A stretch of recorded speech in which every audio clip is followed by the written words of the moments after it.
Masu sauraro barkanmu da warhaka, barkanmu da sake kasancewa a wannan rana ta yau.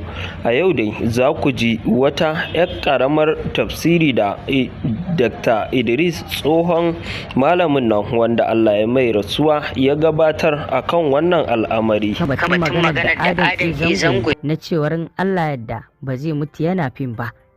Inda maganar ta je kunnan Sheikh Imam Dr. Idris Abdulaziz kafin rasuwarsa, inda Sheikh Idris ya amsa da cewar in Allah yadda ba zai mutu yana fim ba.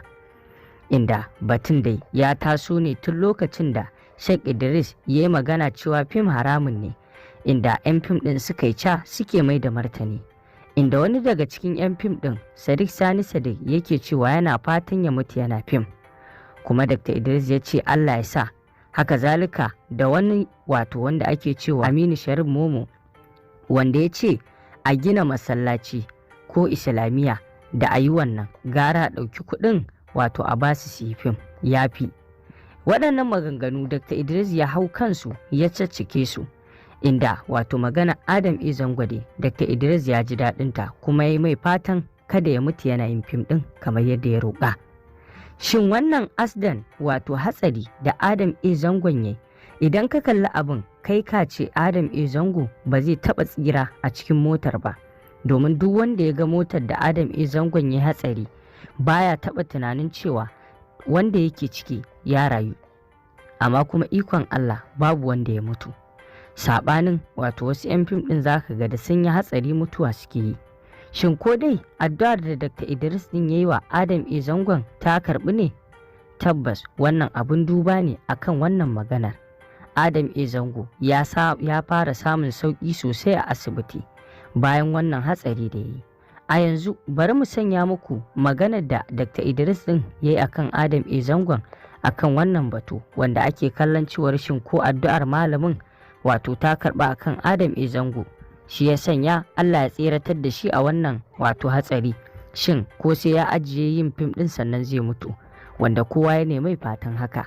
Gashi dai ku ji. An yi hira da wani dan fim, ku saurara ku ji. An yi hira da wani dan fim a BBC, ya ce baya fata ya mutu a wannan sana'a. Kaji ko?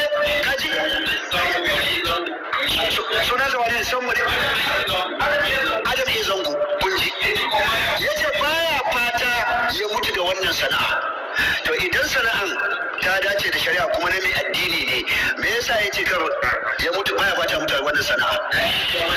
Kuma bai so 'ya'yansu su zama 'yan fim. Me yasa? Me yasa? Abinda muka faɗa gaskiya ne, saboda fasikanci da fajirci da rashin kunya da tsageranci kuka fito kuke zaki na ko to da mu tsaya gaban Allah.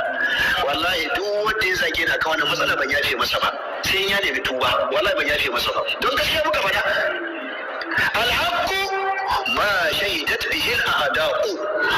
Abinda ya fi zama gaskiya shine hatta makiya ma masu abun ma suka tabbatar. Wannan mutum ne da bakin sa yake cewa baya fata ya mutu a wannan sana'a, kuma bai son ƴaƴan su gaje shi, kuma babba ne a shirkin naku. To shi ne ku zo ki zaki na? To da mu tsaya gaba da kai Allah, kuma mun kai karan ka wurin Allah. Allah ya tura maka wata musibar da za ta gallabe ka. Ai a dole muka musu addu'a, dole. Allah tura maka musibar za ta gallabe ka. Ai akwai yan fim din da yawa yanzu, wala akwai waɗanda sun gama fim din sun so Allah ya jefa musu cutar da kudin magani ma ba su sauraro. To masu sauraro, da haka muka kawo muku. To masu sauraro, sai dai mu ce Allah Ubangiji ya kyauta, kuma Allah Ubangiji ya shiryi masu shirya da shiryarwa.